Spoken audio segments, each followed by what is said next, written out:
tonight I'm going to be reading out a dream. Sometimes we have these dreams and we think, oh, wish I could have written that down, wish I could have recorded it. So this is one of those occasions where I actually managed. And it's the story of three guys who decide to go to an abandoned event spot and do a seance. The rest is history. The Monster's Ball. A dusty room it was we sat. It was pitch dark, completely black. We felt around the dusty floor, we grabbed the candles and shut the door. Slowly we lit them, one by one. It's time for black magic, a new type of fun. A myth, a lie from an old withered guy. But hey, we're here, let's give it a try. The candles burned, we said the words. Not a sound, but the flutter of birds. For the dusty lady we called out again, "Come visit us, mistress!" But all was in vain. We chanted her name, but there was no connection. There's something that moved. That's just our reflection.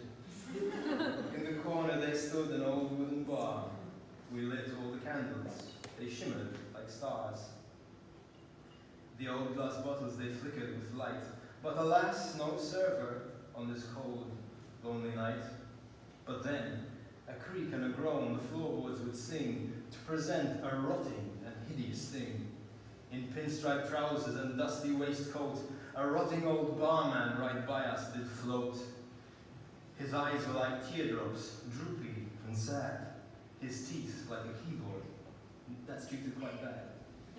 He looked at my friends and then looks at me. With a faint million whispers, hissed, "What'll it be?" I looked at the shelves, near pissing my pants, but vodka lime soda did not catch my glance. I asked for the special, and when it did come, it tasted quite sour, with a slight hint of rum. "Nice kick to it, eh, boy?" A voice out of sight. A well-suited bachelor appeared to my right. "I used to drink those with a chaser of mud. It helps dull the taste after drinking some blood. Nowadays things have changed, I don't take it from vein. I steal from the hospital, then mix that with cocaine." In a heartbeat I realized from his telltale desire that I was in the presence of a real dead vampire. His yellow eyes engulfed me. He presented his coke that was packed to the size of a free hotel soap. The bar top lit up, our surroundings came alive, but my glance was still captured by his stern, undead eyes. A sprinkle of madness now coated my fear, and I thanked my dear friend for what I would share. He smirked and showed me a glimmer of trust, and poured out a sample on the bar felt and rust. From one of his pockets he pulled out a card that was bent beyond use and not really quite hard. As he racked up my line, it got mixed with the dust. It got stuck in the felt, but at least not the rust. The card had a face of a boy I once knew. They say he was kidnapped. The rumor seemed true. Up a Victorian note, this powder did spring. Then before me unfolded a miraculous thing. The room was lit up, chandeliers, chairs and all. This room had turned into the great Monster's Ball. The once dusty bar now looked friendly and kind, and so did the vampire. All fear left my mind. There was Lumpy the Hunchback and Gabby the Ghoul, Gavin the Ogre and slimy Prince Drew. My friends like I were social, relaxed, with help with the powder from the man who likes bats. We talked and we danced without even a fright, with all things that screeched and went bump in the night. They howled and they screamed, they crawled, flew and slithered, the grimy, the slimy, the dead, toothed and withered. We forgot our mission and why we were there. We forgot that we should have been writhing with fear. The vampire powder had taken its toll. It softened my mind and clawed at my soul. I was lost, but in love with this fierce confrontation, one with the beasts that strike fear through the nations. In passing I asked, "When does this all end?" The vampire turned and answered, "My friend, there is no time for this bar to close. It's the dance for the dead that everyone knows. It's eternal, it's final, and goes on forever, through daytime and nighttime, and all sorts of weather. No sleeping, no resting, eternal our goal, to stay at this party. All we need is your soul. It's true, a price worth to pay, a voice from the corner, familiar did say. I turned round to look, and from a dark space, the familiar voice was familiar faced. The boy who was lost, for whom they looked hard, the boy with his face on the vampire's card. He said with his chill, "Give your soul away! It's great! I've been here since yesterday." It was obvious the boy was consumed by delusion, so I quickly began to put straight this illusion. 10 years have passed since you have gone missing, and your poor dear mother holy crosses keeps kissing, for your soon safe return, for her son's own embrace. But you are trapped here in this fake demon race. As I finished my words, the room shook a quake. It was then that I knew I had made a mistake. To question the greatness of this eternity, this deal, to dance here with demons, my soul they would steal. Suddenly, the dancers parted, like a sea of the dying. Some ran, and some whimpered, some remained, but were crying. Besides demons and ghouls, I now saw the faces of suffering corpses, all people, all races, as if picked from countries all over the world, this traveling sideshow of death, dark and hurled. Peeled back skin and rotting flesh, skin that's gashed and lucid like mesh, tattered old dresses from Victorian times, groans and grunts, whimpers and whines. Even dogs and cats adorn both the lines, although innocent they paid for their master's own crimes. From the end of the lines a faint light approached us. The room seemed to flicker as if a heavy train coach passed. The faintest sound of a million screams pulled fear right back and burst at the seams. The light came closer.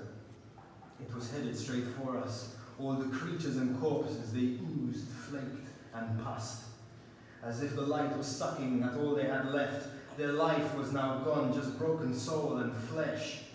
You could still see the pain in their dead, hopeless faces, like an ironic pleasure with deep, evil traces. The light formed a shape, a beautiful lady, busty and shapely, a dress grey and shady. In an instant she floated right up to my face. She whispered me softly, "I want your embrace." Her words did freeze me, deep in my soul. My heart sank heavy in a dark, murky hole. I felt I had nothing, all happiness lost. No warmth, good or love, just a tooth-grinding frost. Stunned, I stood, in need of support. I hugged the grey lady, without even a thought. It felt warmer and better. There was no more shiver. And then, just by chance, I looked left to the mirror. My body I saw getting paler and blue. The lady was fleshy and bony, see-through. With every second I stood there not moving. Her claws were inside me, picking and choosing my happiest thoughts, my achievements and goals. Slowly but surely she ripped at my soul. I fell back with a thud. She hissed in disgrace. A snake demon beast bitch was now her new face. "Fuck that!" I exclaimed. "Let's get the fuck out. There's no way my soul is getting put in that mouth." Still weary from powder, I grasped at my friends, who were stuck being enticed to quite similar ends. The snake bitch grey lady did not just have me, she had us all hooked. She'd split into three. The door was not far, but kept getting further. We ran and we ran from a fate worse than murder. Darkness would follow our twists and our turns, a feeling of emptiness so bad that it burned. It sucked at our energy and stifled our stride. We had nowhere to run and nowhere to hide. Slowly and painfully, we were wasting away. Then the boy from the card, he showed us the way. "Go through the barroom and grasp at the flower that sits on the mantle to drain all her power." His words gave us hope, and we left him behind us. As the darkest engulfed him, he screamed to remind us that if we failed now, his fate was awaited, a rotting husk body, but but alive to feel pain with. We entered the bar, the ghouls barked and scratched, but the humans made way like they knew our plan hatched. We made for the mantle, and there stood a rose, the reddest of reds, more than Rudolph's red nose. The source of our suffering, the source of her power. Our mission was clear. Let's fuck up her flower. My friends were behind me, but getting clawed back. A goblin sprang to me. I gave him a smack. I grasped the glass case that the flower was in and smashed it to the ground in the hope we would win. Darkness engulfed us. Nothing was there. Pitch black, stark silence. A whole different fear. First nothing, then suddenly, a blood-curdling scream, far worse than the most evil night terror dream. The lady looked beautiful, she ran at us, but then, every step that she took, souls poured out of the ham. Screaming, peeling, she shredded her skin. The souls she had stolen leaked out from within. A million screams like a million screeching trains. Her once supple body now bony and veined. She kept on running with dagger and fist towards us and closer. From her old throat she hissed. Her dress then fell off. Her tits stretched to her knees. Then they flopped to the ground like 2 old bags of cheese. Her hair grew grey and her skull lost its jaw. Her eyes rolled out as her bones hit the floor. The dagger stuck true in the old oak floorboards. There was nothing to be seen of the goblin ghoul hordes. The barman was gone. Human souls were set free. The vampire winked to congratulate me. I've learned to live well in these new modern times. I'm a product of evil, but there's no need for crimes. Sorry for dragging you, don't get upset. But in you I saw hope, like I hadn't seen yet. You freed all the souls, some trapped for some time. You've proven yourself well. Now one bite, and you're mine. Yeah.